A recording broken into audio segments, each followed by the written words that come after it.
শাস্ত্রের জন্য বিশেষজ্ঞ, কিন্তু বিশ্বনবী হযরত মুহাম্মদ সাল্লাল্লাহু আলাইহি ওয়াসাল্লাম তিনি হচ্ছেন সকল বিষয়ের বিশেষজ্ঞ, এবং তার বিধান এবং তার উপর যে দ্বীন আল্লাহ সুবহানাহু ওয়া তাআলা নাজিল করেছেন, এই দ্বীনকে যদি আপনি আমি সুন্দরভাবে ধারণ করতে পারি ব্যক্তিগত জীবনে, পারিবারিক জীবনে এবং সামাজিক জীবনে, এমনকি রাষ্ট্রীয় জীবনে, তাহলে শান্তির কোনো অভাব থাকবে না।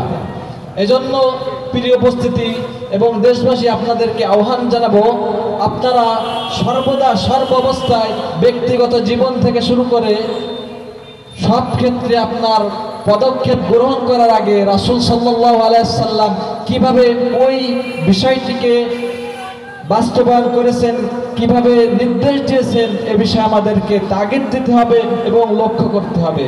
আল্লাহ সুবহানাহু ওয়া তাআলা আমাদেরকে উক্ত বিষয়ের উপর আমল করার তৌফিক দান করুক, সবাই বলি আমিন।